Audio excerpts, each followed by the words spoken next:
야구가 없는 월요일, 야구를 사랑하는 사람들의 참견이 시작됩니다. 안녕하십니까, 야구의 참견 이호근입니다. 오늘 장성호 해설위원, 윤세호 기자와 함께하겠습니다. 안녕하십니까? 반갑습니다. 안녕하세요. 이제 한 30경기 정도 남아있는 KBO 리그입니다. 지난주 또 많은 일들이 있었는데요. 가장 먼저 이제 LG 트윈스 이야기를 해봐야 될 것 같습니다. 지난 수요일이죠. 70승에 선착을 했습니다. 네, 사실 LG가 초반에 뭐 절대 1강 그런 모델 해가지고 많이 또 주목을 받았다가 6월에 고전했다가 다시 후반기 들어서 또 시즌 초반과 같은 그런 모습 보여주고 있는데 사실 그 기세가 시즌 초반보다 더 지금 길게 이어지고 있습니다. 네. 그러면서 70승 선착을 했고 70승 선착팀의 정규 시즌 우승 확률이 77.1%더라고요. 네. 꽤 높습니다. 그래서 뭐 아직 경기들이 많이 남아서 지금 뭐 장담하기는 어렵지만 어쨌든 지금 가장 분위기가 좋은 팀은 LG 트윈스는 맞는 것 같습니다. 확실히 또 좋은 투타 밸런스 쪽에 지난주 또 이제 6연승을 이어가게 됐는데 선발 4명의 이 10승 여부도 상당히 좀 관심을 모았습니다. 이번 주 10승 4명은 좀 아쉽게 좀 다음 기회로 좀 미루긴 됐습니다. 그렇죠. 근데 이제 손주영 선수가 아마 다음 주 화요일에 이제 등판을 할 것으로 예상이 되거든요. 예. 그런데다가 LG가 지금 6연승, 뭐 투타 밸런스도 좋은데다가 뭐 타선 자체도 굉장히 짜임새끼 지금 잘 돌아가는 상황이라 아마 손주영 선수는 뭐 손쉽게 제가 봤을 때는 10승을 뭐 다음 주에 기록할 수, 그러니까 돌아오는 주죠. 네. 돌아오는 주에 10승을 좀 기록할 수 있지 않을까? 뭐 이런 예측을 해볼 수 있을 것 같아요. 네. 그렇습니다. 또 이제 2위 한화이글스와의 승차도 5경기 반차로 좀 벌려놓은 상황인데 지난주 이제 KBO가 잔여 경기 일정을 이제 발표를 또 했죠. 네. 네, 이제 뭐 9월이 아마도 정규 시즌 마지막 달이 될 것 같고요. 미편성된 45경기, 우천수년 경기 등을 포함해서 53경기, 그래서 총 98경기가 편성이 됐고요. 많은 분들께서 이제 궁금해하셨을 게 이 LG와 하나의 네. 대전에서 열리는 3경기가 언제 붙냐였는데 마지막 주에 배정이 됐습니다. 네. 예, 뭐 KBO는 가능하다면은 그때까지 LG와 하나가 1위를 두고 경쟁하기를 바라지 않을까 그런 생각도 드네요. 저도 사실 하나와 LG가 마지막에 그 3경기 안에 들어와서 네. 마지막 3연전을 좀 시작했으면 좋겠다 네. 이런 생각도 좀 들더라고요. 네. 그렇습니다. 확실히 지금 최소 경기 1000만 관중도 돌파를 했고 이 잔여 경기 일정을 할 때 뭐 어떤 프로그램을 사용하거나 하는 것이 아니라 정말 이 흥행을 고려해서 네. 한 땀 한 땀 정성껏 편성했다면서요? 네, 뭐 흥행만 보진 않더라고요. 보니까 이제 형평성도 봐야 돼서 그럼요. 팀마다 이제 이동 원정 거리 이런 것도 다 계산을 하곤 하는데 일단 저는 형평성도 괜찮은 것 같아요. 팀마다 보니까 어느 팀이 막 특별히 원정이 길게 이어지거나 그런 것도 별로 없는 것 같고 그래도 뭐 마지막 주에 이제 어떻게 될지 모르겠지만 잔여 경기 일정을 좀 잘 짠 게 아닌가 그런 생각이 들었습니다. 제가 봤을 때 끝까지 지금 또 중위권이 촘촘하게 붙어 있는 상황이잖아요. 네. 그래서 이 잔여 경기 일정을 딱 봤을 때는 어느 팀이 유리하고 어느 팀이 불리하다 이렇게 보기는 조금 네. 어렵고 경기 수들이 나름대로는 또 많이 남은 상황이라 굉장히 이거는 진짜 끝까지 이 순위 싸움은 펼쳐지지 않을까 뭐 이런 생각이 좀 들더라고요. 네. 그렇습니다. KBO 5위 전쟁. 그래서 저희가 가을 야구 티켓을 두고 이제 5강 경쟁을 3위 SSG부터 이제 9위 두산까지 네. 범위를 굉장히 넓게 잡았습니다. 5강 재설정이에요, 그러면 또? 아니에요. 네. 제가 마지막 야구의 참견 나왔던 게 5강 재설정이었거든요. 그 이후에 또 나왔는데 또 5강 얘기예요. 지금 네. 3번 나오셨는데 3번 다 5강이에요. 그러니까요. 네. 그러니까 그만큼 어떤 그 중위권 싸움이 치열하게 진행되고 있다는 것을 그렇죠. 저의 출연으로 인해서 야구 팬들이 알게 되는 참 아이러니한 현상이죠. 지금. 장성 5로 바꿔야 되는 거 아닙니까? 야, 괜찮네요. 네. 네, 좋은 멘트네요. 네. 자, 그래서 저희가 이제 3위부터 9위까지 이 7개 팀에 대한 진단을 해보는데 먼저 현재 9위지만 상당히 또 무서운 팀이죠. 두산 베어스에 대한 참견부터 시작해보겠습니다. 두산 베어스가 지난 주말이 좀 아쉬웠죠. 사실은 굉장한 또 연승의 분위기를 좀 타고 있었는데 조성환 감독 등 포함한 두산 베어스 선수들은 지난 주말 3연전이 좀 많이 아쉬울 것 같아요. 7연승 이후에 3연패였어요. 네. 네, 왜냐하면 강팀을 2번 연속 수입을 거뒀잖아요. 그런 이후에 3연패이기 때문에 너무나도 좀 뼈아프다고 생각이 들었고 딱 7연승을 거뒀을 때 가장 많이 나왔던 기사가 두산 베어스 이러다 5강 가는 거 아니야? 네. 이런 기사들이 진짜 많이 나왔어요. 그러니까요. 그런데 네. 그게 지금 한 풀에 꺾여버렸습니다. 그러니까 KT한테 뒤쪽이 다 흔들리면서 결국 3경기로 지금 다 내줬거든요. 네. 그래서 제가 봤을 때는 오늘 뭐 그 주제에는 들어가 있지만 두산 베어스는 이 3연패가 너무 지금 뼈아프게 다가오고 있거든요. 그래서 네. 조금 그래도 마지막 희망을 가졌던 분들에게는 너무 이 3연패가 치명타다. 약간 이런 느낌이 좀 드는 3연패였습니다. 그러니까 지금 4위, 이 공동 4위인 KT 롯데와 이제 6경기 차가 됐습니다. 조성환 감독 땡이 지금 팀을 맡고 나서 이제 61경기를 치렀고 29승 2무 30패. 그러니까 5할에 이제 마이너스 1인데 제가 봤을 때 조성환 감독 땡은 그냥 감독처럼 이 팀의 미래를 위해서 그리고 이 팀의 현재를 위해서 좀 적극적으로 움직인 게 아닌가 싶고요. 지휘봉을 잡자마자 몇몇 좀 고전하고 있는 베테랑 선수들을 2군에 내렸습니다. 그렇죠, 네. 그러면서 일단 첫 번째 스텝은 젊은 선수 위주로 좀 재편을 하려는 그런 모습이 보였어요. 그러다가 이제 베테랑과 젊은 선수들이 조합을 이루고 신구 조화를 통해서 팀이 승리하는 모습을 보여주고 있는데 저는 일단은 이 베테랑 선수들, 고전한 베테랑 선수들한테 과감하게 2군행을 지시한 게 다른 베테랑 선수들한테도 경각심을 준 게 아닌가. 예, 네. 그러면서 이게 사실 쉬운 일이 아닌데 그럼요. 예, 감독 대행으로서 과감한 선택을 했고 이게 지금 잘 통하고 있다라는 생각이 듭니다. 그러니까 이게 참 중요한 게 이게 두산이 젊은 야수진을 보면 뭔가 기대가 돼요, 진짜로. 예, 왜냐하면 이렇게 빠르게 사실 어떻게 보면 내야가 전면 교체가 됐다고 저는 네, 생각이 들거든요. 그러니까요. 네. 근데 어렵잖아요. 작년에 김지호 선수 은퇴했죠. 허경민 선수 이적했죠. 상류관 메우기도 바빴어요. 네. 그런데 지금 전면 개편이 됐단 말이에요. 강승호 선수가 뭐 임시적으로 1루를 보고 있지만 김민석 선수가 1루에 들어오면서 또 1루수로서도 어느 정도의 또 가능성을 또 보여주고 있고. 그러면 오병진, 김민석, 이유찬, 박순순이란 말이에요. 네. 이게 단기간에 이렇게 사실 내야를 전면 다 뜯어 고친다는 게 말처럼 이렇게 쉬운 게 사실 아니거든요. 왜냐하면 그 선수들이 성적을 못 내게 되면 결국 화살은 다 감독한테 제가 아까도 말씀드렸다시피 그거는 굉장히 큰 위험 부담감이 있는 상황에서 과감하게 어떻게 보면 조성환 감독 때문에 결정을 낸 부분을 과감하게 밀어붙였단 말이에요. 근데 그게 통했단 말이에요. 그러다 보니까 두산 팬들도 지금 이 어떤 그 자연스러운 리빌딩, 자연스러운 리툴링 이런 것들이 다 이해가 되면서 뭔가 지지를 보내주고 네. 예전에 두산이 보여줬던 그런 모습들이 최근에 나오고 있다. 굉장히 만족감을 지금 표현하고 있거든요. 그러니까 이런 것들이 글쎄요. 단기간에 참 이뤄내기 어려운 부분인데 글쎄, 조성환 감독 때문에 뭐 시즌 끝날 때 어떤 성적으로 끝날지 모르겠지만 감독 대행 자리도 뗄 수도 있겠구나라는 네. 사실 이런 생각도 좀 들더라고요. 자, 두산 팬들 최근에 또 많은 또 기쁨과 또 설렘을 느끼고 계신데 과연 시즌 끝났을 때 두산 베어스의 순위가 또 어디에 있을지 또 기대가 됩니다.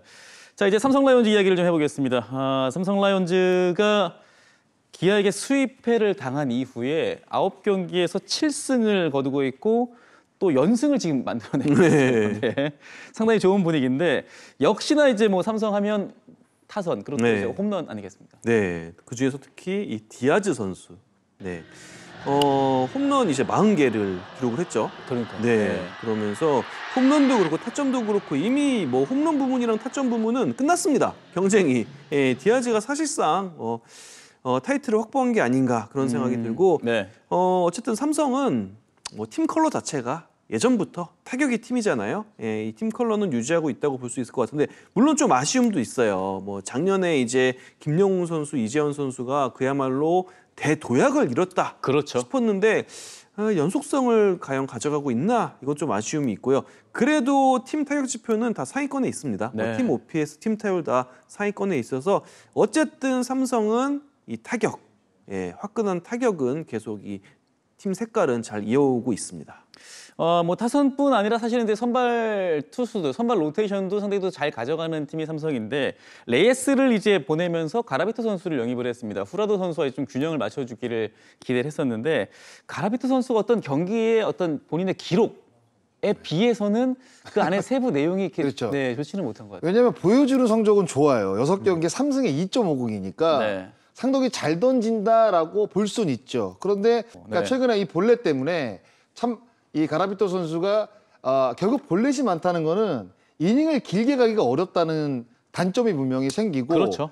일단은 4-4구가 막 이런 거예요. 내보내놓고 맞고 내보내놓고 맞고 네. 근데 그게 불안하긴 사실 하죠. 네. 그게 내부적으로 봤을 때는 뭐 실점을 안 해서 굉장히 좋은 피칭으로는 보이지만 같이 뛰는 경기를 뛰는 선수들이나 아니면 가라비토 선수의 공을 던지는 모습을 보는 이 박진만 감독 그리고 투수 코치의 마음은 항상 늘 불안한 거예요. 그리고 투수가 많다는 거는 일단은 불펜 투수들을 빨리 쓸 수밖에 없는 거잖아요. 근데 삼성의 약점이 불펜입니다. 네. 그럼 약점을 빨리 드러내는 수밖에 없단 말이죠. 그렇기 때문에 이 가라비토 선수가 지금 보여주는 성적보다는 더 좋은 성적을 사실 내주면서 후라도 그리고 원태인, 최원태, 사각편대라든가 아니면 최원태 선수를 빼더라도 삼각편대 정도는 우리가 만들어줘야지 삼성의 어떤 그 반등은 지금보다 더 강력할 것이다. 사실 저는 이렇게 평가를 좀 내려야 될 것 같습니다. 네. 네.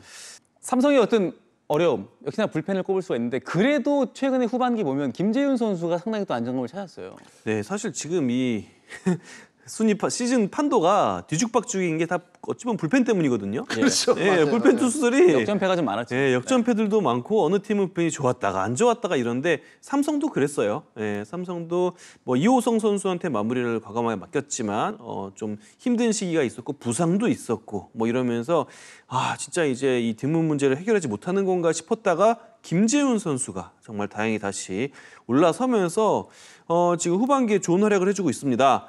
결국에는 김재훈 선수는 이제 뒤를 막아줄 건데 그 앞을 또 어떻게 배치를 해놓느냐.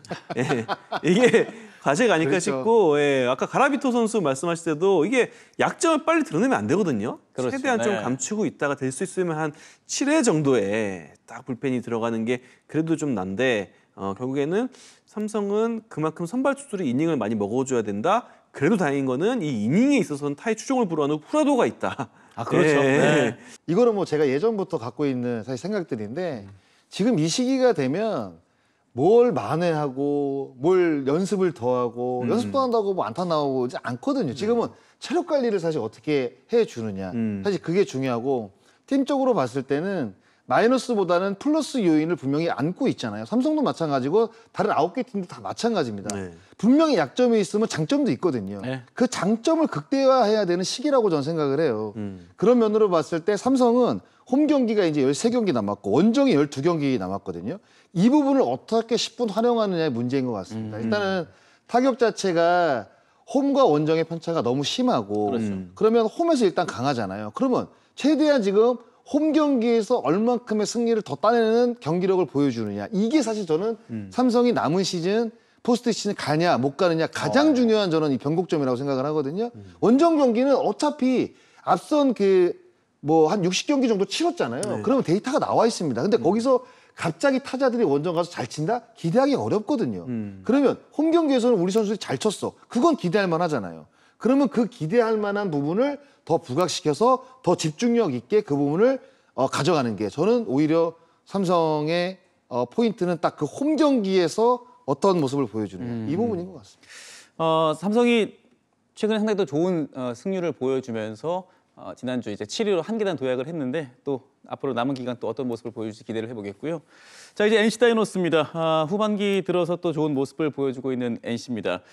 삼성에게 루징 시리즈를 기록했지만 또 롯데에게 위닝 시리즈를 기록하면서 3승 3패 이제 균형을 좀 맞췄는데 이 기아와의 3대3 트레이드 그 트레이드로 온 선수들을 잘 활용하고 있는 느낌이 들거든요. 네, 일단 뭐 이 트레이드는 성공적이다.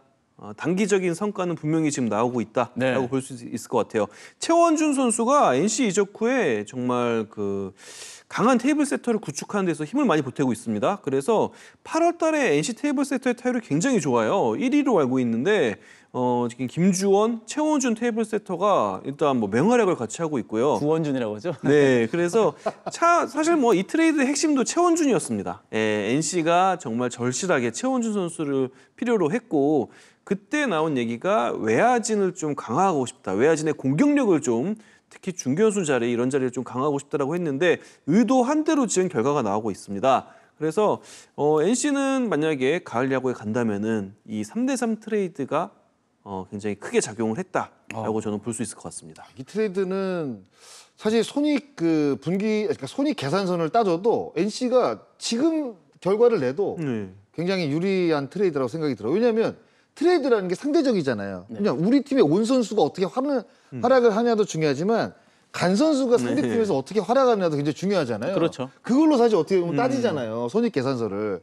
그런데 지금 김시훈 선수는 퓨처스가 있고 네. 한재승 선수는 8월 달에 평균 자책점이 거의 8점대거든요. 네. 그러면 제가 봤을 때는 지금 이 상황으로 봤을 때는 NC가 트레이드로 분명히 지금 이득을 보고 있다. 이렇게 결론을 낼 수밖에 없을 것 같아요. 네. 그러니까 지금 최원준 선수가 오면서 이제 김주원 선수와의 시너지를 상당히 지금 잘 내고 있는데 사실 김주원 선수가 시즌 초반에 굉장히 또 좋지 않았었습니다. 좀 개막하고 나서 상당히 좋지 않았었는데 6월을 기점으로 지금 상당히 좋은 모습을 보여주면서 지금 골든글러브 후보에도 네, 좀 굉장히 유력해졌어요. 네, 1순위라고 봐야 될 것 네. 같아요. 뭐 WAR을 보더라도 5.36이거든요. 네. 유격수 1위고 2할 9분8리 홈런 10개인데 일요일 경기에 또 홈런 하나를 추가를 했습니다. 11개가 됐죠. 네, 그리고 도루도 34개. 지금 데뷔한 이후에 30개를 처음으로 넘겼고요. 네. 34개거든요. 네. 뭐 실책 개수 같은 경우에 작년에 조금 줄였다 하지만 올해는 24개로 조금 많아진 이 부분이 좀 약점으로 보이지만 전체적으로 공격력이 이렇게 뛰어났던 선수인가를 의심할 정도로 엄청난 성적을 지금 내주고 있거든요. 시즌 초에 이호준 감독을 만났을 때 김주원 선수를 정말 리그에서 가장 좋은 2번 타자로 한번 키워보겠다. 그러니까 어떤 표현을 썼냐면 죽이 되든 밥이 되지라는 표현을 썼어요. 네. 그러니까 그만큼 김주원 선수에 대한 믿음이 있었고 그리고 김주원 선수가 스위치 히터다 보니까 그렇죠. 2번 타순에 딱 배치가 되면 너무 좋다는 거예요. 아. 그러니까 상대 투수의 어떤 유형에 따라 어떻게 보면 우리가 1번과 2번을 바꿔 쓰든가 네. 이런 경우들이 많은데 그렇지 않고 김주원 선수는 좌타수 우타수 모두 가능하다 보니까 우투수가 나올 때도 2번 좌투수가 나올 때도 2번 그게 얼마나 좋습니까? 그래서 아마 여러 가지 장점들을 보고 이제 이호준 감독이 이제 2번으로 키우기를 바랬던 것 같은데 지금 2번이 뭐예요? 네. 1번에서 지금 4할 4푼 네. 1번에서 4할 5푼 정도 때리고 있어요 지금. 네. 그러니까 후반기에 가장 무서운 타자 중에 한 명이고요. 네. 뭐 장타력도 있고 도루도 있다 보니까 그야말로 1번 타자가 이렇게 나와버리면 부담이 되거든요. 그래서 공격을 풀어가는 데서 시작점 역할을 잘해주고 있습니다. 지금 사실 뭐 조금 거짓말 보태서 예전에 이제 해태에서 활약하던 이정범 선배가 유격수 볼 때 네. 3할에 뭐 30홈런, 뭐 도루 뭐 그냥 기본적으로 50개 깔고 갔거든요. 근데 약간 그런 느낌도 네. 있는 거예요. 김주원 선수가. 왜냐면 최근에 공격력이 너무 좋고 그리고 그 뭐 한 경기에 3개 도루도 네, 한 적도 맞아요. 있었잖아요. 네, 그러니까 그렇죠. 그만큼 나갔을 때 예전에는 김주원 선수가 빨랐지만 그렇게 위협적인 김주원 선수가 주루상에서 그렇게 위협적인 존재였나? 라고 물어보시면 뭐 빠르지만 그렇게 뭐 그 정도까지는 아닌 것 같은데요 라는 답변이었다고 한다면 지금은 나갔을 때 굉장히 과감하게 도루를 맞아요. 하더라고요. 네. 그러니까 그 상대방이 이제 김주원 선수 느끼기에는 굉장히 위협적인 공포적으로 느낄 수밖에 없을 것 같아요. 그러니까 그만큼 정말 리그에서 좋은 성적을 내는 리더프로 어마어마한 성장을 지금 만들어내고 있는 김주원 선수입니다. 네. 그렇다면 김주원 선수가 어떤 가지고 있는 가능성이 이제 어떻게 보면 결과물로 나왔다고 좀 생각을 하시는지. 사실 저희가 항상 김주원 선수 이야기를 하면 다들 입을 모아서 김주원 선수 칭찬을 했었잖아요. 성적이 지금처럼 나오지 않았을 때도. 네. 네. 근데 김주원 선수가 지금 어떻게 보면 커리어 하이 시즌을 만들고 있잖아요. 그런데 그 동안에 너무 못했고 사실 왜냐면 갖고 있는 기량에 비해, 그러니까 맞아요. 기량이라고 보긴 좀 그렇지만 갖고 있는 능력에 비해서 김주원 선수가 성적이 잘 안 났잖아요. 근데 뭔가 느낀 거 아니에요. 작년 시즌에 김희집 선수가 돌아왔고 그리고 야수가 또 영입이 됐고 근데 그 안에서 김주원 선수에 대한 이야기가 참 많았어요. 예? 그 김희집 선수가 왔을 때 가장 먼저 얘기 나왔던 게 김주원을 견제하기 위해서 김희집 선수를 데리고 왔나? 이런 이야기가 굉장히 많았거든요. 근데 거기서부터 뭔가 김주원 선수가 김희집 선수에 밀려서 경기도 못 나가는 적도 분명히 있었거든요. 근데 그러면서 뭔가 자기가 갖고 있었던 생각을 좀 내려놓든가 아니면 바꿨던 것 같아요. 근데 지금 김주원 선수가 생각을 바꾸고 행동으로 옮겼는데 성적이 이렇게 잘 난단 말이에요. 근데 이 선수를 볼 때 우리가 늘 이야기한 건 뭐냐? 젊고 이 선수가 보여줄 수 있는 앞으로의 활약도는 무궁무진하다는 이야기를 참 많이 했어요. 왜냐하면 갖고 있는 능력 자체가 워낙 뛰어나기 때문에. 근데 저는 진짜로 올해 이런 성적 같은 경우에는 김주원 선수가 보여주는 한 절반 정도밖에 저는 보여주지 않았다고 생각을 하거든요. 그러니까 그만큼 앞으로도 김주원 선수가 보여줄 수 있는 우리가 뭐 플레이라든가 어떤 뭐 장타 툴 이런 거, 스피드 툴 이런 것들은 사실 더 많이 보여줄 수 있다. 뭐 50도로도 가능하고 충분히 홈런 20개도 가능하다. 타율 3할도 가능하고. 그러니까 이런 선수가 앞으로 나오지 않을까. 뭐 이런 어떤 기대감은 저는 분명히 있습니다. 그러니까 지금 이제 타격 쪽에서 특히나 테이블 세터에서는 상당히 또 긍정적인 신호가 오고 있지만 이제 이호준 감독이 이 가을 야구를 위해서 외국인 투수들의 이제 휴식일을 하루씩 줄였습니다. 네. 자, 이 부분에 대해서는 좀 어떻게? 일단 그렇게 계획을 전달을 했는데 또 라일리 선수가 아쉽게도 담이 오면서 그러니까요. 네. 지난 일요일 등판을 하지 못했어요. 아마 화요일 날 나오지 않을까 싶은데 이게 저는 결국에는 가장 큰 변수라고 봐요. 뭐 사실 누가 봐도 NC의 약점은 토종 선발진입니다. 그렇죠. 이 약점을 또 어떻게 가릴 수 있을까 고민하게 되면은 결국에는 외국인 선발 투수들의 비중을 늘리는 건데 그러다 보니까 이 4일 U19 등판을 꾀한 건데요. 일단은 불안 요소는 라일리가 그렇게 선발 투수로 많은 이닝을 소화한 커리어가 있지 않습니다. 라일리 같은 경우에 조금 다른 케이스이기도 하거든요. 그래서 과연 라일리도 그렇고 로건 앨런도 그렇고 이 선수들이 얼마나 버텨줄 수 있느냐, 얼마나 기대한 만큼 꾸준히 스태미나를 유지해줄 수 있느냐 이게 저는 8월도 그렇고 마지막까지도 9월 잔여 일정까지도 NC에 있어서 가장 중요한 부분이 아닐까 싶어요. 그러니까 이게 아마 여러 가지 이유가 있을 거예요.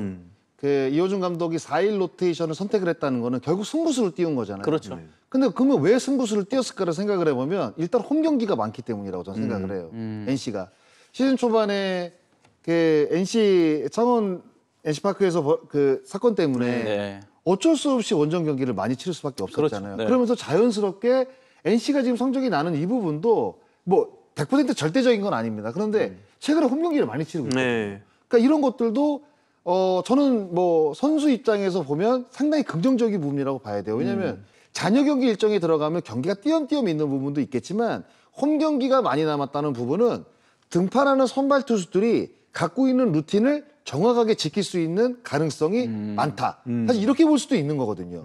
그러니까 여러 가지 생각을 했을 때 4일 로테이션을 선택할 수도 있겠구나. 사실 이런 생각이 들었던 거는 결국 NC가 홈 경기가 많이 남았기 때문에 저는 이 부분도 크게 작용을 했을 거라고 생각이 드는 거죠. 자, 이제 기아 타이거즈 이야기를 좀 해보고자 합니다. 기아 타이거즈가 지난주 시작할 때 이제 공동 5위였는데 이제 어제 8위까지 좀 내려온 상황입니다. 최근 9경기를 보면 이제 1승밖에 거두지 못했고 현재 5연패에 빠져 있습니다. 좀 좋지 않은 분위기들이 좀 계속 좀 반복이 좀 됐었습니다. 네. 이게 결과도 좋지 않은데 과정, 경기의 내용도 좀 아쉬울 때가 많아요. 뭐 주루사도 많고 네. 실책도 보이고 그러다 보니까 뭔가 스무스하게 넘어갈 수 있는 상황을 넘어가지 못하고 상대한테 이제 실점의 빌미를 제공하는 거죠. 이렇게 분위기가 막 바뀌기도 하고요. 그러면서 이 결과도 결과지만 경기 내용이 안 좋다? 이게 가장 기아 입장에서는 아쉬운 부분이 아닌가 싶고요. 사실 지금이 기아 입장에서는 최대 위기라고 봅니다. 여기서 뭔가 반등하는 모습을 보여주지 못하면은 분위기를 반전시키지 못하면은 진짜 허망하게 2025 시즌이 끝날지도 모른다. 이런 걱정도 좀 듭니다. 반등의 요소가 그렇게 많지가 않아요, 사실. 반등의 요소라고 한다면 결국 중심은 내일 선수를 중심으로 움직여야 되거든요. 그럼 내일과 올러, 양현종 뭐 이렇게 가야 되는데 내일 선수 등판했을 때 수비 실책이 나오고 점수가 잘 안 나오고 이렇단 말이에요. 그러면 감독 입장에서는 그 1패는 그냥 단순한 1패가 사실 아니죠. 1선발이 등판한 경기이기 때문에 반드시 잡아야 되는 경기는 2승의 의미가 있다고 해요. 패를 얻고 1승을 얻으니까. 간단하게 말해서 내일 선수가 등판할 때는 승패 마진이 하나하나씩 늘고 준다고 생각을 하면 2개가 걸린 경기에서 자꾸 놓친단 말이에요.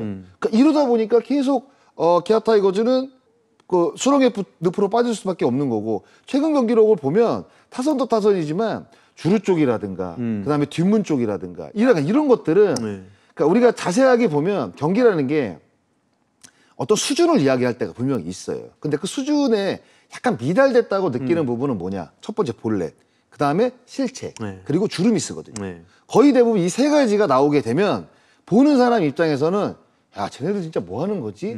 지금 이 중요한 시기에 지금 저런 플레이가 지금 가당키나 한 거야? 이런 느낌을 받는다고요. 근데 지금 기아가 약간 그런 느낌이에요.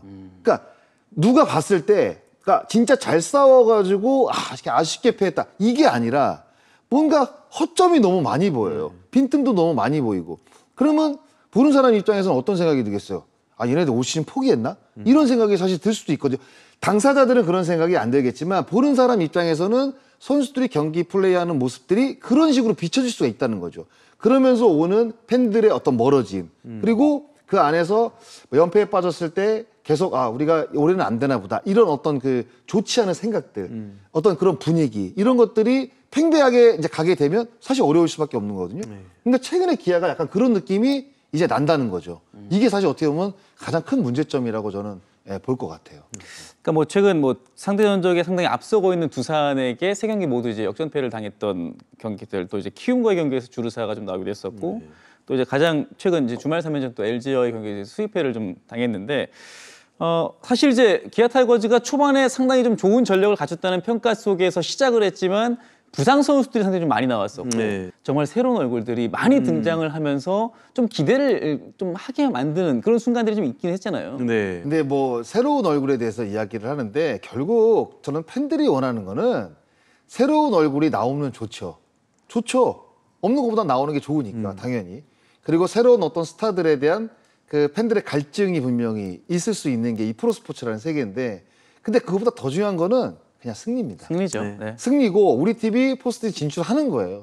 그러니까 새로운 선수가 안 나와도 좋으니 포스트시즌 가는 게 좋냐, 포스트시즌 떨어져도 좋으니 새로운 얼굴을 발굴하는 게 좋냐, 어떤 걸 택하시겠어요? 당연히 승리. 당연히 성적을 택할 겁니다. 그러니까 그 과정에서 보면 1군 선수들이 부상을 줄줄이 당하면서 이 선수들에게 기회가 간 거거든요. 그 그렇죠. 기회를 살릴 부분도 분명히 있겠지만 결국 문제는 주전 선수들이 많이 다쳤다는 이 부분이기 때문에 이 새로운 얼굴이 탄생하는 것도 우리가 굉장히 기분 좋은 일이지만 이게 반대편으로 이야기하면 그다지 기분 좋은 일이 아니에요. 왜냐하면 주전 선수들이 다 다치면서 그 공백을 결국에는 느낄 수밖에 없는 시즌으로 지금 기아가 흘러가고 있잖아요. 그렇죠. 그렇잖아요. 다시 돌아왔다고는 하지만 지금 빠진 자원들도 너무 뼈아픈 자원들도 많고, 곽도규를 필두로 뭐 김도영도 빠졌고, 네. 지금 정희영도 빠져 있고, 뭐 여러 선수들이 사실 빠져 있잖아요. 그런 상황에서 과연 새로운 얼굴들이 나타났을 때 과연 그 기쁨을 온전히 기아 타이거즈 팬들이 느낄 수 있을까? 저는 그렇게 생각을 하면 오히려 그것보다는 기존에 있던 레귤러 멤버들이 부상을 당해서 정상적으로 한 시즌을 치르지 못하면서 팀 성적이 하락된 이 부분을 더 가슴 쓰라려 하지 않을까, 이런 생각이 좀 듭니다. 그렇습니다. 참 이게 기아 타이거즈가 통합 우승을 하고 나면 그 다음 시즌이 참 어려워요.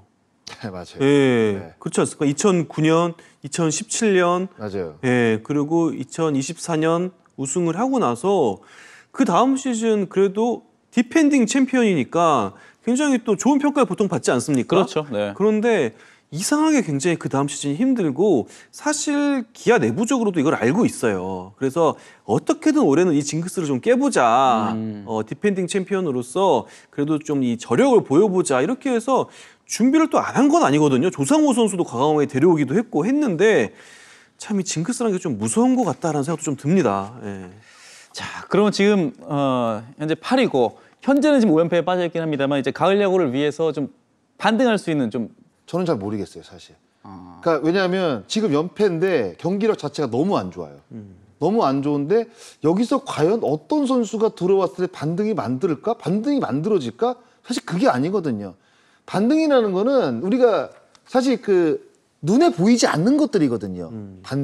감 이런 것들은 눈에 맞아요. 보이지 않는 것들이잖아요. 그렇죠. 네. 그런 눈에 보이지 않는 것들을 사실상 눈에 보이게 만들든가, 아니면 그 흐름을, 좋은 흐름을 진짜 우리가 다 느낄 수 있게 만들어야 되는데, 그럼 뭔가 동기부여가 될 수 있는 게 있어야 되고, 기아 타이거즈는 제가 봤을 때 그런 것들이 과연 있을까라는 생각이 드는 거예요, 지금.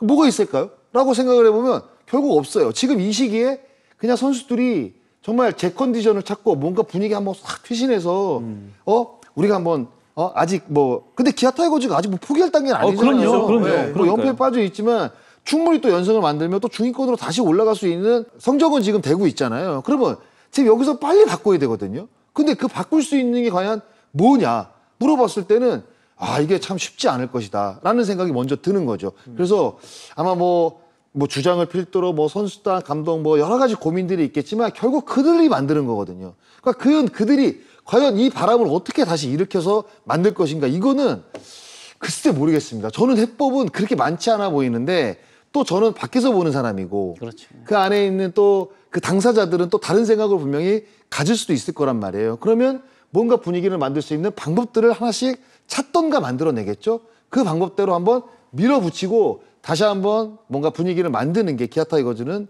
좀 중요하다고 생각을 해볼 수 있을 것 같습니다. 일단 9월에 홈 경기가 많이 잡혀 있습니다. 네. 예, 아까 말씀하신 것처럼 어쨌든 홈 경기가 많다는 것은 선수들이 컨디션 관리가 굉장히 용이해져요. 예, 그렇기 때문에 이런 부분을 좀 잘 살려야 되지 않을까 싶고 어찌됐든 지금 뭐 서로 얽히고 설키면서 뭐 높게 보면 3위까지도 열려 있습니다. 예, 사실 이 플레이오프 이 시스템상 3위와 5위는 어마어마한 차이인데 그럼요. 지금 뭐 다 열려 있어요. 3, 4, 5위도 열려 있는 상황이잖아요. 그래서 결국엔 이거 같아요. 정말 당연한 얘기지만 기본기부터 챙겨야 된다. 수비 실수 줄이고 볼넷 줄이고 주루 플레이 미스 줄이고 이런 거 정말 기본적인 것부터 잡아 나가면은 또 반등의 흐름은 올 수 있다라는 생각이 듭니다. 진짜 중요한 얘기 같네요. 예. 요 얘기를 기아 타이거즈 선수들이 좀 들었으면 좋겠네요. 기본으로 다시 돌아가자. 결국 기본기를 굉장히 잘 깔끔한 챙겨야 얘기네요. 된다. 네. 자, 이제 KT 위즈 이야기를 해보고자 합니다. KT 위즈가 이제 키움과 SSG에게 이제 연속해서 루징 시리즈를 기록을 했는데 두산전 수입하면서 지금 반등에 성공을 했고 이제 공동 4위까지 좀 올라왔습니다. 최근에 좀 부진했던 선수들이 또 타선에서 또 좋은 모습을 좀 보여주고 특히나 이제 강백호 선수가 좀 좋은 모습을 그렇죠. 그러니까 안현미 선수 혼자 끌고 가기에는 사실 너무 힘겹죠. 그런데다가 뭐 안현미 선수가 뭐 6년 7년 활약한 베테랑도 아니고 어떻게 보면 올해 갑자기 나타난 혜성처럼 나타난 신인이잖아요. 그럼 이 선수가 혼자 이끌어가기에는 너무 어려워요. 그런데다가 로하스도 지금 스티븐슨으로 교체가 됐고, 그렇죠. 그러니까 강백호 선수의 어떤 그 부진 탈출 그리고 활약이 절대적으로 사실 필요한 상황이었는데 최근에 보면 강백호 선수가 나름대로는 굉장히 좋은 성적을 지금 안현미 선수와 함께 쌍포를 만들고 있거든요. 네. 그러니까 이 부분을 확실히 상대방이 느끼기에는 큰 압박으로 좀 다가올 수 있는 상황이라 마운드 같은 경우에는 뭐 최근에 헤이스스라드가 오원석, 배재성이 다 안 좋지만 그 나름대로 또 소용준 그리고 고영표 그다음에 패트릭 선수는 또 나름대로 또 좋은 모습을 보여주고 있거든요. 근데 뭐 마운드 같은 경우는 이강철 감독이 워낙 사실 운영을 잘하다 보니까 타선 쪽이 약간 침체가 됐을 때 뭔가 돌파구로 찾기가 어려운데 안현민 선수와 강백호 선수가 동시적으로 좋은 모습을 보여준다고 한다면 KT도 제가 봤을 때는 마운드는 어느 정도는 보태주고 있으니까 타선에서 힘만 주게 된다고 한다면 일단은 그런 분위기를 지금 만들었잖아요. 주말 3연전에서 다 또 좋은 또 역전승으로 맞아요. 또 만들었고 그래서 분위기를 한번 탈 수 있는 상황은 일단 KT가 어떤 그 강백호 선수의 활약 그리고 최근에 어떤 그 야수들의 활약으로 좀 만들어 놓은 것 같아요 느낌이. 네. 근데 이제 말씀해 주셨던 것처럼 이제 후반기에 어떤 이 KT 위즈 선발과 불펜의 지표를 봤을 때는 조금 놀랍긴 합니다. 사실은 항상 이제 상위권에 네. 보였던 있었던 선발과 불펜의 이 기록이 좀 하위권에 좀 쳐져 있거든요. 네, 그러면서 여러 가지 또 고민을 안고 있는 것 같아요. 이 고민의 대표적인 게 이제 소용준 선수의 기용이 아닐까 싶은데 사실 좀 왔다 갔다 했습니다. 그렇죠. 예, 네. 이제 뭐 작년에 이제 수술하고 나서 재활을 했고 올해까지도 뭐 냉정히 따지면 재활 시즌이다. 그래서 내부적으로 이닝 제한을 둔다. 그런데 계속 로테이션을 돌면은 소용준은 이 이닝 제한을 초과하기 때문에 불펜으로 쓰겠다라고 해서 불펜행을 결정을 지었다가 다시 또 이제 선발로 돌아왔습니다. 맞아요. 근데 이게 네. 잘 그럴 던졌어요. 거예요. 예, 소용준 선수 입장에서는 어쨌든 이 선수는 프로 입단했을 때부터 계속 선발이었습니다. 그렇죠. 선발 투수와 불펜 투수의 컨디션 관리는 완전 다르거든요. 루틴부터 해서. 그러니까 불펜으로 가는 순간 안 하던 걸 해야 되니까 안 하던 준비를 해야 되니까 매우 어려웠을 거예요. 그래서 소용준 선수가 요청했다고 하죠. 다시 좀 선발이 그래도 난 것 같습니다라고. 그래서 결국에는 이거와 관련해서 좀 혼란이 있긴 한데 그래도 다행인 거는 다시 선발 돌아와서 그 경기를 매우 잘 던졌고 또 배재성 선수도 지금 아파가지고 팔꿈치가 조금 이제 안 좋아서 빠진 상황인지라 다시 선발로 돌아온 게 결과적으로는 더 나을지도 모른다. 예, 이런 생각도 좀 들고요. 저는 어쨌든 KT는 선발 야구가 돼야 된다. 팀 컬러가 그렇잖아요. 선발 야구를 통해서 뭐라고 해야 될까요? 딱 이제 내일 경기 선발 투수 누구 대 누구. 근데 KT 보면은 우린 내일도 이길 확률이 높아. 이렇게 뭔가 좀 승리를 자신하면서 들어가는 그게 KT 야구라고 보는데 지금 좀 다시 그런 흐름을 만들 수 있겠다라는 기대감이 들어요.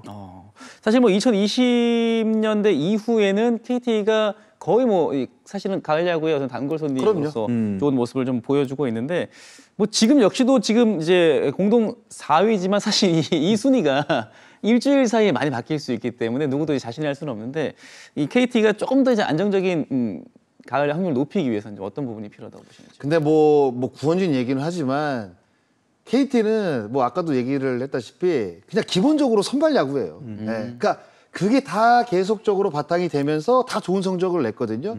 뭐 중간중간에 로하스라든가 뭐 MVP급 활약도 펼치고 뭐 있었지만 그거는 그냥 선발 야구를 지탱하는 데 있어서 한 축 이렇게 느낌이 사실 드는 게 사실 KT거든요.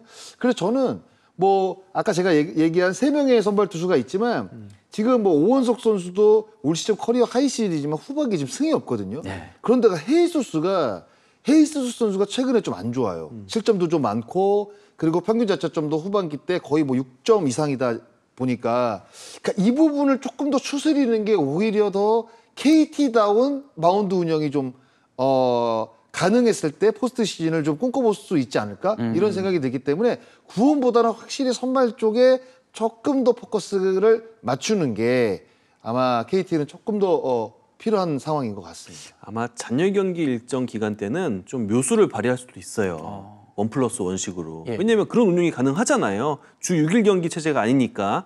그래서 아마 마운드 쪽을 좀 신경을 쓰면서 KT는 승부수를 걸지 않을까 이런 예상을 해봅니다. 이제 롯데자이언츠입니다. 지난주 상당히 또 많은 일들이 있었던 롯데자이언츠입니다. 롯데가 이제 일요일 어제였죠. 8월 6일 이후에 18일 만이었고 15경기 만에 이제 승리를 기록하면서 12연패에서 탈출을 했습니다. 네. 쉽지 않은 과정이었죠. 이게 과정을 보면요. 아쉽죠. 이렇게 길게 이어질 연패가 아니었다라고 많은 분들이 생각하실 것 같은데 제가 좀 돌아보면요. 너무 속 쓰는 경기가 많았던 것 같아요. 이 연패 과정에. 네. 예, 여기선 끊어야 되는데 여기서 끊고 가는 게 맞는데 그래서 참 힘든 또 유난히 뭐 이 연패 숫자 자체도 굉장히 힘든데 이 과정도 정말 힘들었다라는 생각이 들어요. 사실 연패 기간에 보면 이 점수를 많이 못 낸 것은 아니었습니다. 점수도 많이 냈었고 또 연패를 탈출하던 날은 이제 17득점을 기록을 했는데 그래도 결과적으로는 그 12연패하는 기간 14경기를 봤을 때는 타선의 어떤 느낌은 그래도 나쁘진 않았던 것 같은데. 그러니까 롯데의 장점은 그러니까 팀 타율이죠. 그런데 단점은 뭐냐? 장타가 없다는 거예요. 네. 그러니까 연패를 당할 때 보면 홈런을 6개밖에 때리지 못했습니다. 그 기간에 최하위거든요. 그러니까 우리가 홈런이 주는 의미는 뭐 여러 가지를 부여할 수 있어요. 그런데 늘 얘기하지만 분위기 바꾸는 데는 홈런만한 게 없다는 네. 이야기를 많이 하잖아요. 많이 했고 들었고 저도 뭐 느낀 부분도 분명히 많고 그러니까 홈런이 적다 보니까 홈런을 또 때릴 수 있는 타자들도 없고 그러니까 경기를 뭔가 그러니까 경기가 아니라 흐름을 바꾸는 게 사실 어려웠던 것 같아요. 그러니까 연패를 당하는 기간에는 우리가 흐름을 다시 뺏기면 가져오기가 되게 어려워요. 네. 그러니까 한 번 뺏기면 그냥 거기서 끝이에요. 대부분 거기서 끝납니다. 다시 못 갖고 오고 끝나거든요. 네. 거의 대부분. 아닌 경우도 있겠지만 거의 극소수라고 보고. 근데 홈런이 없다 보니까 한 번 뺏긴 흐름을 갖고 오기가 어려운 거예요, 롯데가. 근데 중간중간에 뭐 점수를 낸 경기도 있고 뭐 선발 투수가 잘 던진 경기도 있지만 결국에는 야구는 흐름 싸움, 스포츠는 흐름 싸움 뭐 이런 이야기들을 많이 하잖아요. 그러면 가져갔던 주도권을 뺏겼던 주도권을 갖고 와야 되는데 저는 이 힘이 없었던 것 같아요. 12연패를 끌어낼 때 보면 레이스에 또 선제 홈런이 있었잖아요. 네. 그렇죠. 보세요. 결국에는 홈런이 중요한 순간에 나오고 그리고 또 롯데가 선취점을 많이 못 냈어요. 네. 12연패 기간에 아마 3번인가밖에 내지 못했거든요. 그러니까 주도권을 계속 상대방에게 주면서 시작할 수밖에 없다 보니까 주도권을 갖고 오기가 어려웠단 말이죠. 그런데 연패를 끊을 때 보면 경기 초반에 점수가 나다 보니까 뭐 상대 투수가 약한 부분도 분명히 있겠지만 경기 초반에 터지면서 갖고 온 걸 생각을 해보면 야 이거는 롯데가 만약에 포스트 시즌에 진출을 하더라도 뭔가 약점으로 또 지적받을 수 있겠다. 이 홈런이 적다는 이 부분을 아마 김태형 감독 그리고 그 안에 있는 선수들 코치들도 이 홈런이 적다는 부분을 아마 이번 그 12연패를 당하면서 좀 뼈저리게 좀 느끼지 않았을까라는 그런 느낌이 좀 들었어요 저는. 네. 그럼 뭐 구단 쪽에서도 그러면 올 시즌 끝나고 나서 이런 어떤 거포형에 대한 영입도 고려를 좀 해봐야 된다고 생각하시나요? 그럼 비교를 해보죠. 그럼 레이에스는 작년에 200개를 쳤습니다. 200개를. 진짜, 네. 그러면 레이에스를 가지실래요? 위즈덤을 가지실래요? 위즈덤은 1월 홈런 30개를 채웠습니다. 네. 그럼 어떤 타자가 더 뛰어난 타자인가요? 그러니까 뭐 외국인 타자뿐 아니라 이제 국내 선수라도 좀 이렇게 영입에 대한 쉽지 않죠. 참전을 좀 해야 된다고 아니 생각합니다. 국내 선수 가운데 홈런을 많이 때리는 젊은 타자들은 거의 없습니다. 문보경, 노시환 네. 요즘에는. 그리고 뭐 최근에 뭐 강백호 그리고 올해 정말 그 해상처럼 나타난 안현민 뭐 이 정도밖에 사실 제가 생각나는 선수는 없거든요. 그런데 각 팀들도 이 홈런을 치는 장타를 때려내는 타자들을 키우기 힘든데 과연 외부 수혈로 그 선수들을 만든다? 저는 굉장히 어렵고 내부적으로도 이 장타를 때려내는 타자들을 만들기 위해서는 부단한 노력과 시간이 필요하다고 생각이 들거든요. 그러면 약점으로 최근에 계속 지적을 받고 있잖아요. 그러면 지금부터라도 그런 선수들을 발굴을 해서 만드는 프로젝트를 가동을 해야죠. 롯데 입장에서는. 아니면 진짜 야구장을 확 진짜 타자들 타자들 진짜 홈런 많이 칠 수 있게 좀 줄이든가. 아니면 뭐 극단의 어떤 그 조치를 취하든가. 이렇게 되지 않은 이상은 제가 봤을 때는 홈런 타자가 갑자기 늘어나는 거는 굉장히 저는 어렵다고 생각합니다. 뭐 아직은 좀 이르긴 한데요. 이런 얘기를 하기가 어쨌든 한동희 선수가 돌아오잖아요. 그렇죠. 네, 한동희 선수 뭐 늘 기대하고 있는데 봐야겠지만 돌아오고 뭐 FA 시장 강백호 선수 나옵니다. 네. 뭐 해외 얘기도 없잖아 있는데 뭐 여러 가지 고민하겠죠. 그리고 레이에스 선수도 고민을 할 것 같아요. 아무래도 정말 거포형의 외국인 타자를 데려오는 게 200안타를 친 선수가 아깝긴 해도 더 팀에 도움이 된다라는 계산에 서면은 변화를 줄 가능성도 저는 없지는 않다라는 생각이 듭니다. 그렇기에는 레이에스는 너무 아깝다. 되게 리스크가 크죠. 너무 아까워. 네, 리스크가 너무 진짜 크죠. 큰 거예요. 네. 그 형님은 오히려 역풍을 맞을 수 있다니까요. 그러니까 진짜 왔는데 만약에 홈런을 많이 치는 타자를 데리고 왔는데 레이에스보다 안타도 훨씬 못 치면서 홈런도 없어. 이렇게 되는 경우도 있거든요. 거포형 선수가 리스크가 커요. 네, 그러니까요. 네. 그러니까 그걸 그러니까 레이에스를 포기하고 확 불확실성을 갖고 있는 타자를 영입해서 우리 팀이 지금 홈런이 없기 때문에 그걸 기대를 한다? 이거 제가 봤을 때는 정말 어려운 결정이라고 저는 생각합니다. 또 이제 연패 기간이 좀 길어지면서 사실은 이제 이 터커 데이비슨을 바꿨어야 했냐라는 좀 그 목소리도 많이 나오긴 했었는데 그래도 또 어제 경기였죠. 벨라스케스 선수가 또 승리를 좀 거두기도 했고 나균환 선수가 최근 이제 승리가 없기는 하지만 네. 그래도 최근에 또 좋은 모습을 보여주고 있다는 이런 부분들도 그래도 좀 긍정적으로 좀 봐야겠죠. 자, 벨라스케즈 선수 같은 경우는 3경기 만에 첫 승이란 말이에요. 그래서 지금보다는 훨씬 더 저는 그래요. 벨라스케즈는 나갈 때마다 승리를 따내야 된다고 생각을 해요. 왜냐하면 잔여 경기가 이제 얼마 남지 않았습니다. 그렇죠. 네. 그러면 나갈 때마다 승리를 따내줘야 되는데 최근에 보면 확실히 나균환 선수가 좋아진 게 이게 제가 봤을 때는 롯데 입장에서는 아마 선발 로테이션을 돌리는 데 있어서 아마 가장 큰 힘이 될 거라고 저는 생각을 하거든요. 지금 보면 감보아 선수도 연패를 못 끊어줬고 박세웅 선수도 들쑥날쑥하단 말이에요. 네. 그런데다가 벨라스케스 선수도 생각보다 이게 데이비슨보다 도대체 뭐가 난 거야. 이런 이야기가 압도적인 느낌이 별로 없어요. 그러니까요. 아직까지. 봤을 때는 데이비슨이 더 난데?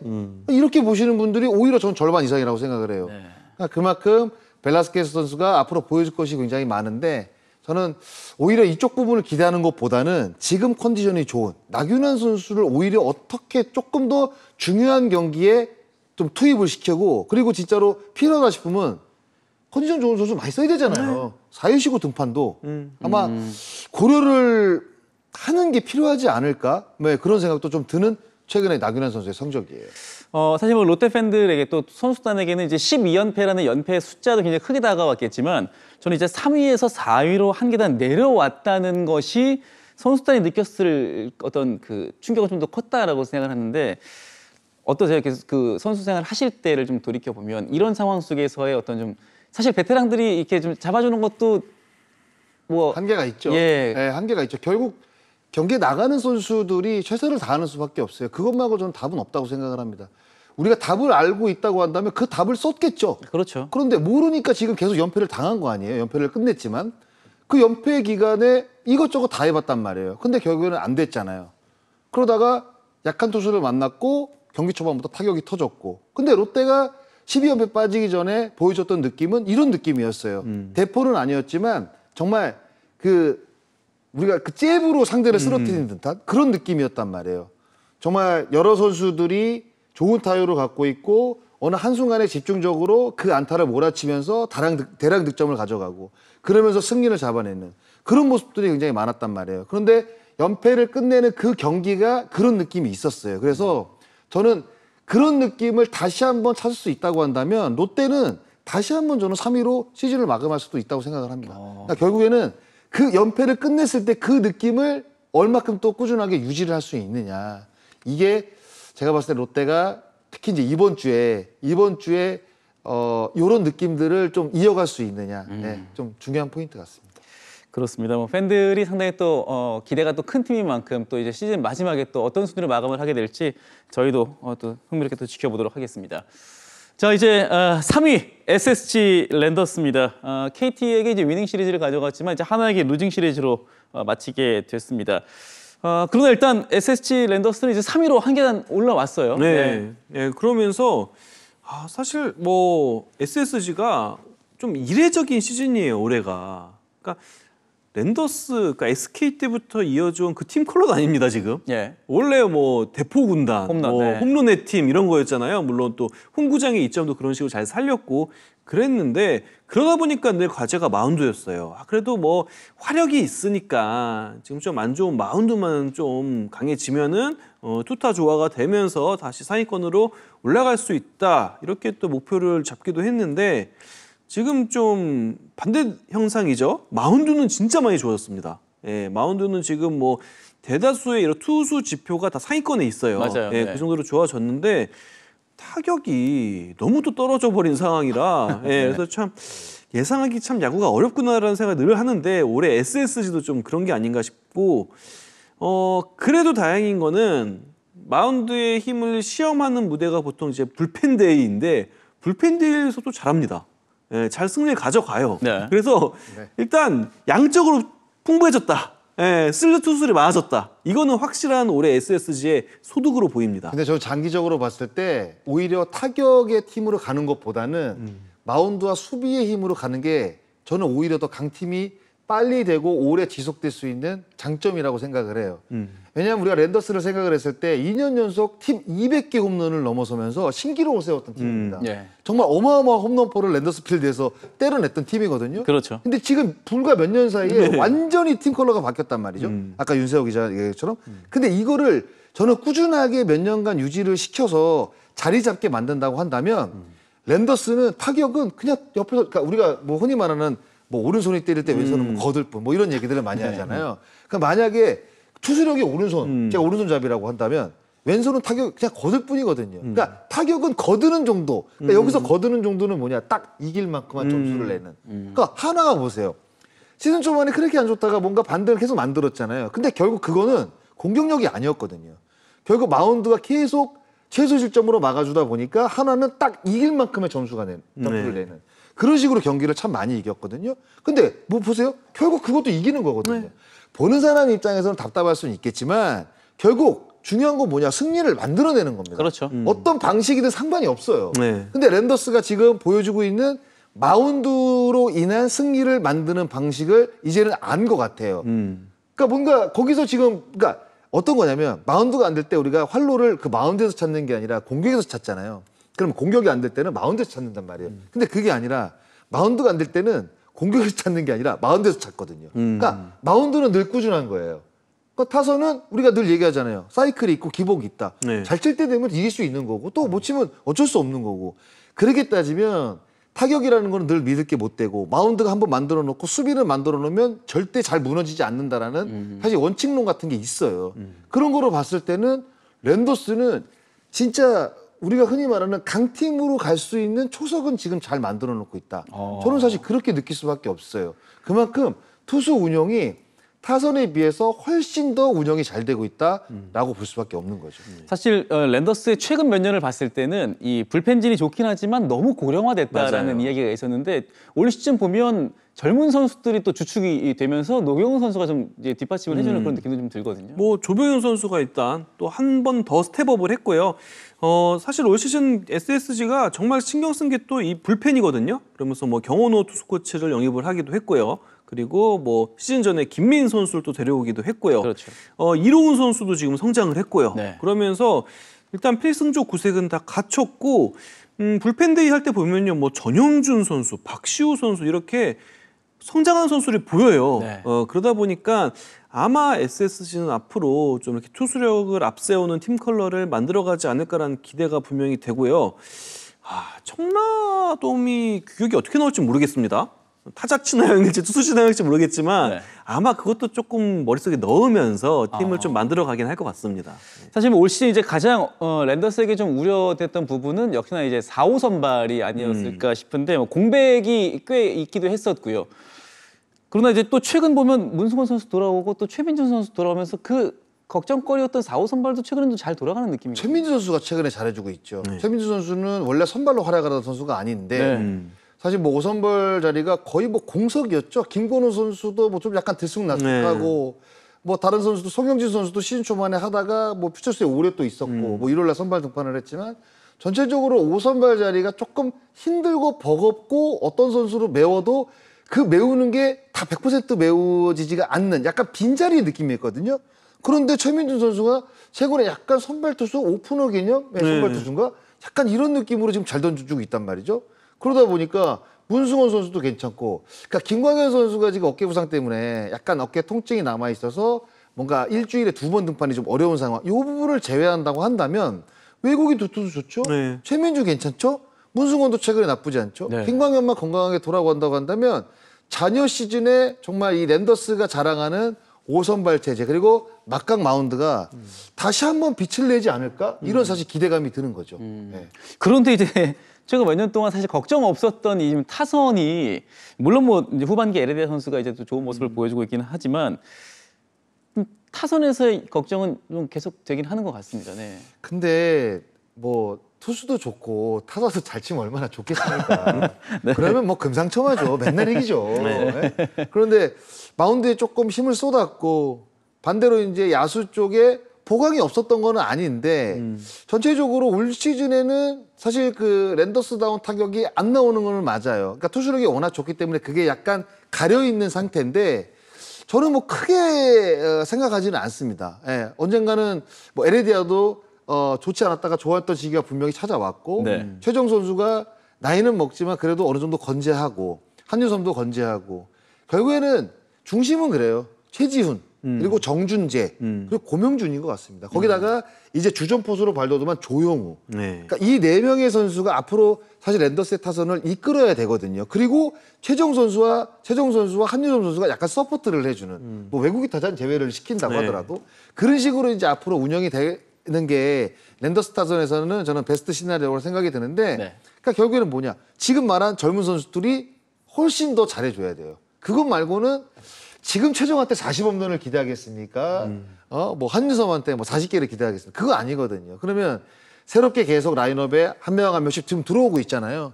그런 선수들이 경험을 떠나서 뭔가 이제는 팀에서 주축인 모습을 보여줘야겠죠. 예, 그게 어떻게 보면 그 랜더스가 그 가려져, 그러니까 투수력에 비해서 가려져 있는 타격이 더욱더 빛날 수 있는 사실 그런 어떤 그 시기가 그런 시기라고 저는 생각을 합니다.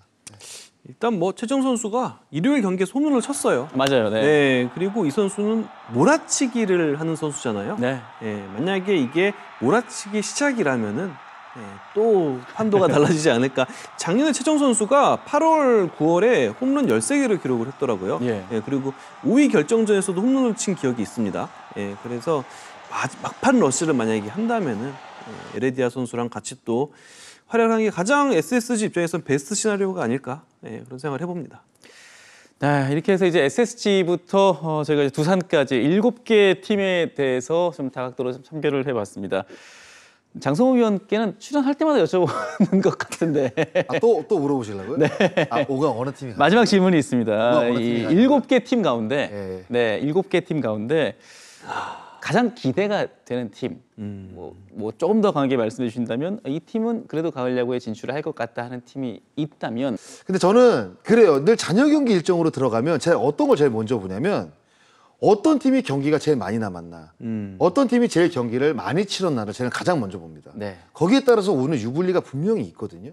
근데 지금 NC가 가장 경기를 적게 치렀어요. 그러니까 왜 그러냐면 경기가 적게 치르면 체력적으로 힘듭니다. 왜냐하면 다른 팀보다 더 많은 경기를 치러야 되니까. 그렇죠. 근데 장점은 뭐냐?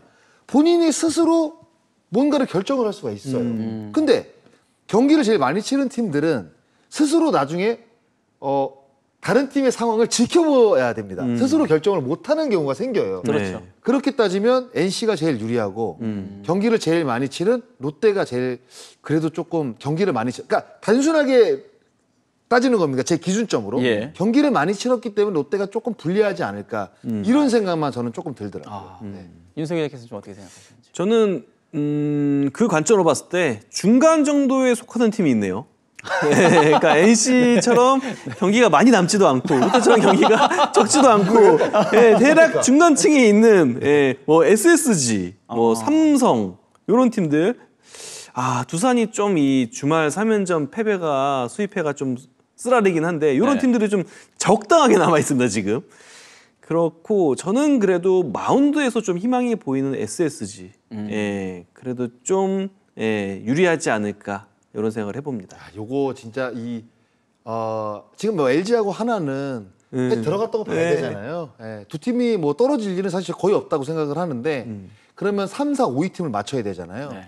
저는 이 3, 4, 5위를 맞히는 그 분은 정말 대단한 분이라고. 이거는 그럼요. 신내림 그럼요. 받아야 돼요. 불가능합니다 사실. 제가 봤을 때는 이거 이거는 막 머리 싸매고 해도 안 못 나와, 맞춰요 안 이거. 나와. 네. 그러면 정규리그 최종전까지 갈 확률이 있다고 보시는지요?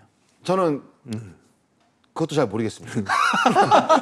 아니 그럴 수도 있다고 얘기를 하려고 했는데 그렇지 않을 가능성도 있는 것 같고 저는 근데 지금 상황으로 갔을 때는 갈 것 같아요. 최종전에 결정이 나던 아니면 그 전날 결정이 네. 나던 일단은 막바지까지 요 치열한 순위 싸움은 계속 진행이 될 것 같습니다. 여러 팀이 지금 물려 있다 보니까 저도 뭐 9월 30일이죠 마지막 날이 잔여 경기 일정 발표된 거 기준으로는 거의 뭐 그날까지. 그러니까 이게 왜 그날까지. 피 튀기는 싸움이 될 수밖에 없냐면 이런 게 있잖아요. 만약에 우리가 뭐 10개 팀 가운데 3, 4팀이 거의 탈락이 확정이야. 네. 근데 그 팀과의 경기가 많이 남았어. 그러면 그 팀은 완전히 떨어졌기 때문에 그러니까 우리 팀이 올라갈 일만 남았지만 이거는 중간에 지금 한 5팀이 계속 네. 엉켜 있단 말이에요. 그쵸. 반 경기, 한 경기 이렇게 엉켜 있기 때문에 이 팀끼리 경기할 가능성이 높아요. 네. 그러면 순위가 매일 바뀔 가능성이 맞아요. 높단 말이에요. 이걸 누가 예측하겠냐. 가을 야구에 지금 이 경쟁을 하고 있는 팀들이 정말 피말리는 순위 싸움을 하고 있고 또 팬들 역시도 이 가슴 졸이는 마음으로 또 경기를 보고 계시지 않을까 싶은데요. 끝까지도 집중력을 잃지 않고 선수들이 남은 경기 임할 때 정말 또 재밌는 시즌 또 가을 야구라는 또 그 목표가 손에 쥐어지지 않을까 싶습니다. 오늘 또 어려운 얘기 해주신 두 분 진심으로 좀 감사드리고요. 저희는 양세현 아나운서가 소개하는 이주혜 선수 만나보면서 인사드리도록 하겠습니다. 오늘도 시청해주신 여러분 대단히 감사합니다.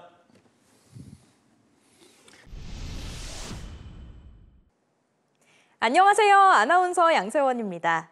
야구의 참견에서는 매주 한 주간 가장 빛나는 활약을 펼친 이주혜 선수를 선정하는데요. 지난 한 주간 가장 인상적인 활약을 보여준 이주혜 선수는 누구였을지 먼저 후보들부터 만나보시죠. 키움 히어로즈 송성문 선수, 지난주 6경기에 출전해 무려 타율 5할 3푼 6리를 기록했습니다. 안타 15개, 홈런 3개, 10타점을 기록하면서 식지 않은 타격감으로 히어로즈 타선의 중심을 지키고 있습니다. LG 트윈스 토러스트 선수, 지난주 2경기에 등판해 2승을 챙겼습니다. 11이닝 동안 평균 자책점 0.82, 탈삼진 12개를 기록하는 등 완벽한 투구를 보여주면서 LG 트윈스의 승리를 이끌었습니다. 삼성 라이온즈 후라도 선수, 지난주 2경기에 등판해 2승을 기록했습니다.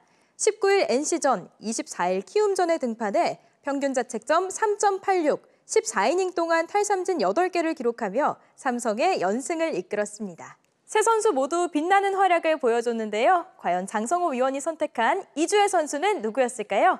이주혜 선수는 바로 LG 트윈스 토러스트 선수입니다. 축하드립니다. 앞으로도 좋은 활약을 기대하겠습니다. 야구의 참견은 다음 주에도 야구팬이라면 꼭 참견하고 싶은 주제로 다시 찾아오겠습니다.